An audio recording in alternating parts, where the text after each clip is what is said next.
My name is PK and welcome to இயற்கை மொழி. இன்னைக்கு என்னோட மாடி தோட்டத்திலிருந்து பொங்கல் அறுவடை வீடியோ தான் பார்க்க போகிறோம். அண்ட் 2 நாளோட அறுவடை தான் இப்போ மொத்தமாக நான் ஒரே வீடியோவாக கொடுக்குறேன். 2022 கார்டனிங்கில் நல்லாவே போச்சு. 2023 ஒரு சிறப்பான முறையில் தான் ஆரம்பிச்சிருக்கு. அண்ட் போக போக அடுத்து சம்மர் டைம். சம்மரில் எப்படி கார்டன் சமாளிக்கிறதுன்ற அதை எல்லாத்தையும் நம்ம பொறுமையாக பார்க்கலாம். இப்போது நம்ம இந்த அறுவடையை ஸ்டார்ட் பண்ணலாம்.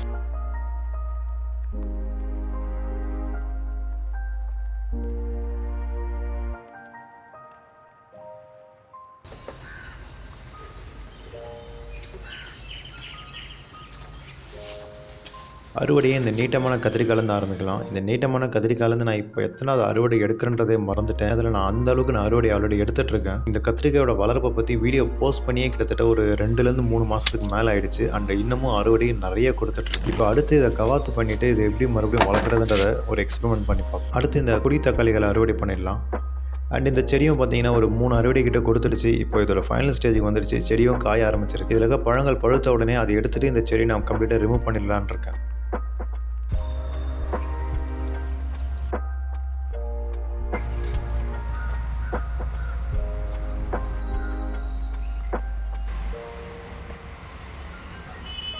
ஒரு நல்ல அளவுக்கான தக்காளி அறுவடை கிடச்சிருக்கு.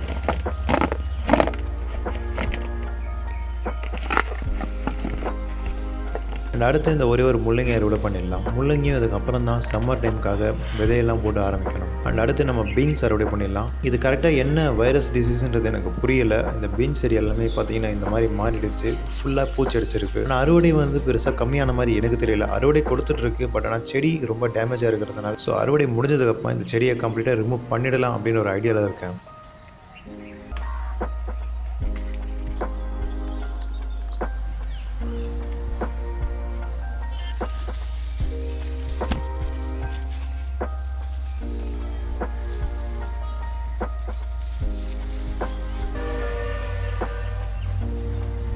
அடுத்து இந்த குண்டு சுரக்காய் அறுவடை பண்ணிடலாம். ஸோ இதுவும் பார்த்தீங்கன்னா நல்லா பெருசாக வளர வேண்டியது. ஆனால் இதில் அந்த செடி ஃபுல்லாகவே பூச்சி தாக்குதலுக்கு கம்ப்ளீட்டாக டேமேஜ் ஆகிடுச்சு. இருக்கிற இந்த ஒரு காயை நம்ம இப்படி விட்டோம்னா இதுலேயும் பூச்சி நிறைய அடிச்சிடும். ஆல்ரெடி ஒரு புழு அதில் இருக்கிறத நீங்கள் பார்க்கலாம். ஸோ இதையும் இப்போவே அறுவடை பண்ணிட போகிறேன். அடுத்து கொடி அவரை. ஆடிப்பட்டத்துலேருந்து இந்த தைப்பட்ட வரைக்கும் ஒரு சிறப்பான ஒரு பயிர் நான் வளர்த்ததில் எதுனா இந்த கொடி அவரை தான். ரொம்ப அதிகமான அறுவடை கொடுத்துட்ருக்கு. செடியும் நல்லா ஆரோக்கியமாக எந்த ஒரு பிரச்சனையும் இல்லாமல் இருக்குது.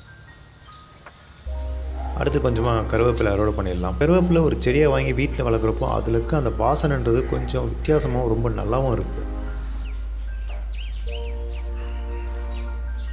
ஸோ இதெல்லாம் தான் முதல் நாளில் எடுத்த அறுவடை.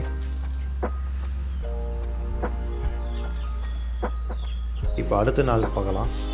அடுத்த நாளில் ஃபர்ஸ்ட் இந்த சேப்பங்கிழங்கு அறுவடை பண்ணிடலாம். சேப்பங்கிழங்குன்றது அந்த விதைக்கிழங்கு நட்டதுலேருந்து ஒரு 4 மாதத்தில் அது அறுவடைக்கு ரெடி ஆயிரும். எந்த விதமான கேரும் இல்லாமல் ரொம்ப ஈஸியாக வளரக்கூடிய ஒரு பயிர் தான் இந்த சேப்பங்கிழங்கு. இது என்னோட மாடி தோட்டத்தில் ஒரு 4-5 இடத்துல இதை நான் நடவு செஞ்சுருக்கேன். இப்போதைக்கு நான் ஒரு 2 செடி மரம் தான் அறுவடை பண்ண போகிறேன். இந்த சேப்பங்கிழங்கு வளர்க்குறதுக்கு பெருசாக சீசன் எதுவும் கிடையாது. நீங்கள் எந்த சீசன் வேணாலும் தாராளமாக ஆரம்பிக்கலாம்.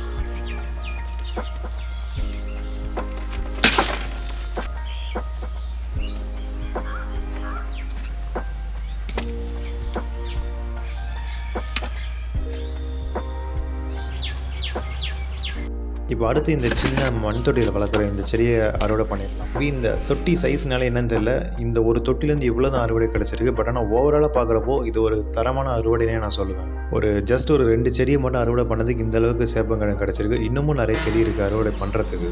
அடுத்து டபுள் பீன்ஸ் அறுவடை பண்ணிடலாம். இந்த குளிர்காலத்தில் இன்னொரு சிறப்பான பயிர் எதுனா இந்த டபுள் பீன்ஸ். ஆரம்பத்தில் என்ன தான் திணறினாலும் அப்படியே போக போக செடி அந்த கிளைமேட்டுக்கு நல்லா அடாப்ட் ஆகி ரொம்ப சிறப்பான அறுவடை கொடுத்துட்டு இருக்கு. எனக்கு தெரிஞ்சது ஒரு 4 அறுவடை கிட்ட எடுத்தாச்சு. இந்த அறுவடை முடிஞ்சதுக்கு அப்புறமா இந்த செடியை நான் விதை சேர்த்து வைக்கிறதுக்காக யூஸ் பண்ண போறேன். இவ்வளோ ஃப்ரெஷ்ஷான டபுள் பீன்ஸ்லாம் மார்க்கெட்ல பார்த்தே ரொம்ப நாள் ஆகிடுச்சு. அண்ட் எவ்வளவுதான் இந்த பொங்கலுக்கான அறுவடை இந்த வருஷமும் நல்ல ஒரு சிறப்பான முறையில் ஆரம்பிச்சிருக்கு கார்டனிங் பொறுத்த வரைக்கும். அண்ட் அதை அப்படியே ப்ராப்பரா மெயின்டைன் பண்ணி ஒரு நல்ல ஒரு ஹெல்த்தியா கொண்டு போகணுன்றது தான் இந்த வருஷத்தோட ஒரு biggest goal. And that's it for this video. நம்ம நாளைக்கு இன்னொரு வீடியோல பார்க்கலாம். Let's stay connected to create a better environment and thank you by PK. And Pongal நல்வாழ்த்துக்கள் எல்லாருக்கும். முடிஞ்சிருச்சு பட் ஆனால் சொல்றேன்.